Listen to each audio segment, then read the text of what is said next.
adaptations might be really obvious, like their ability to fly with their big, strong wings. But some of those things might be a little bit less obvious, like the way that parrots can mimic and copy different sounds. So by raise of hand, who here has heard a parrot talk before?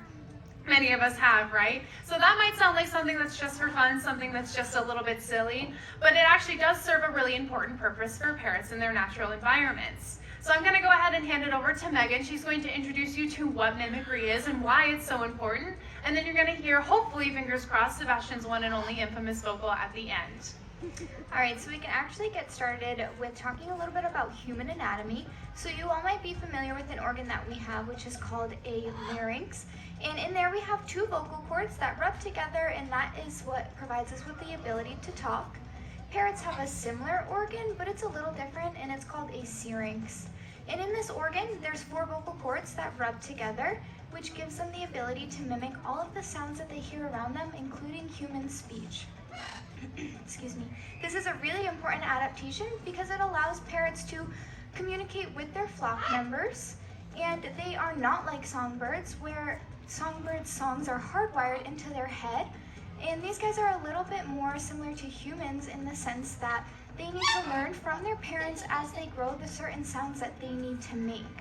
Another extremely important adaptation for these parrots is dialect. So we have dialect here too in the United States. If I was to come out here and say, it's wicked nice outside, you'd probably think that I'm from New England. But if somebody was to come in here and say, hey y'all, you might think that they're from a little bit further down south. So that dialect allows parrots to be able to distinguish the members of their flock. And as Emily previously mentioned, we are going to give Sebastian the opportunity to test out his vocal today. But sometimes he does get a little shy, so there's always a chance that he might not do it, but we'll give him the opportunity. So what do you think, Sebastian? Can you fart? Awesome job. You guys can give it up for Sebastian. Oh boy, don't ask us where he learned that one. He was feeling a little bit modest and didn't really want to fart in front of our crowds, but I'm glad that he came around too and gave you all a nice big loud fart today. So I have our next ambassador with me. This is Sydney, and Sydney is a harlequin macaw. So we wanted to bring down a bird for you all that would actually not occur in any natural environment, and that's because the harlequin macaw is a hybrid species. So when we're talking in relation to animals, what we mean by a hybrid is a cross between 2 different species. So the harlequin macaw is a cross between a blue and gold macaw and a green-winged macaw. And we do have both of those species here at Southwick Zoo. You might have noticed 2 really big red birds when you first entered the zoo. That's Vicky and Rufus, our resident green-winged macaws. And up on stage, we have Henry, our female blue and gold macaw, off to the side there. So if you mix those 2 different kinds of birds together, you get a bird that looks like Sydney. We'll have him do a 360 spin so you can see all those beautiful colors on his body. Nicely done, sir. All right, and now Sydney is a really outspoken guy, as he was just demonstrating, but he has some nicer things to say than screaming. We're gonna go ahead and start with his own little greeting. What do you think, Sydney? Can you say hi? Hi! Oh my goodness, very nice. Good work. Yeah, I think he's gazing up at the sky. There might be something in the sky flying around that I can't see with my eyes, but Sydney can see really well. I think that's why he was doing a little bit of an alarm call earlier. But then we did that, yeah, so he definitely sees something that's making him a little bit nervous. That alarm call is really useful for parrots. He's letting all of his flockmates know, even Ben and Vicky and Rufus up the hill, letting them know that something scary is in the environment. I'm going to try and keep the microphone away so it doesn't pick up on it. But this is certainly very loud. We're going to be talking about how loud you are a little bit later, okay, Sydney? So he did give us that nice high vocal though. So we say hi to our birds every single day. So that's why many of them have learned to pick up on that one, because we say to them over and over again. But hopefully, if he would like to maybe calm down a little bit, we can say hello as well. What do we think? Can you say hello? Hello! Much nicer. We like that much, much more than screaming. I'm going to go ahead and give him another snack now that he's stopped screaming. You'll notice that I did ignore him. I wasn't reacting in any way while he was screaming, although I'm very close to him and it is very loud. That is one of those behaviors that we don't like. And because Sydney and I are very close friends, if I were to go, oh, Sydney, what's wrong? That can be very reinforcing. And that can teach him that, hey, if I scream, my friend Emily's gonna come over and hang out with me all the time. And then he would never stop screaming. So that's why I have to keep it very cool and collected, keep my composure while they're screaming, so he knows that that's not necessarily the best way to get our attention. But he did a lovely job. He did a really good job recouping there.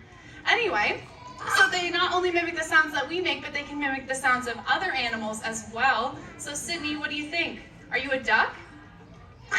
Yeah, you're a pretty funny looking duck, my friend. Nice job.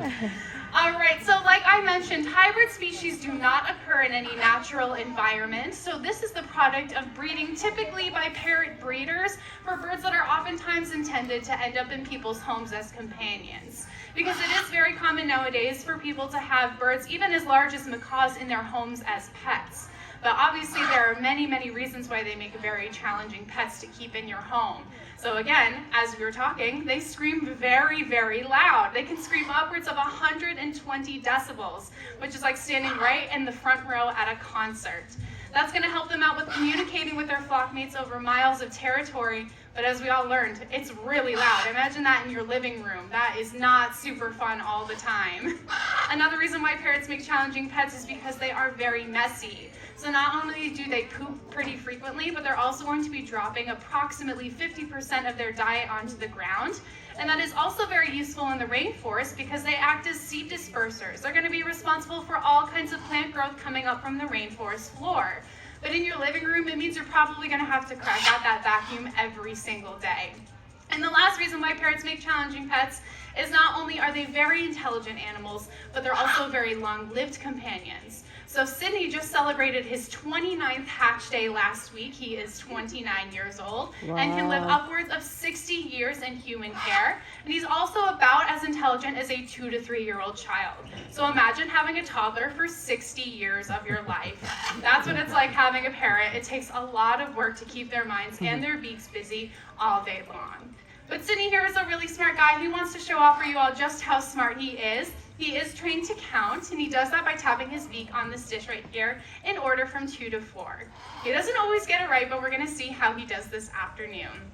All right, Sydney, are we ready? Can I have 1, 2, right here? Good start, we got 2. All right, Sydney, can I have 1, 2, 3, right here? Excellent, we got 3. Okay, Sydney, we just need 4. 1, 2, 3, 4, right here. Excellent, he nailed it. Let's keep that round of applause going for Sydney. He did a really great job today. Great job, Sydney. So I'm back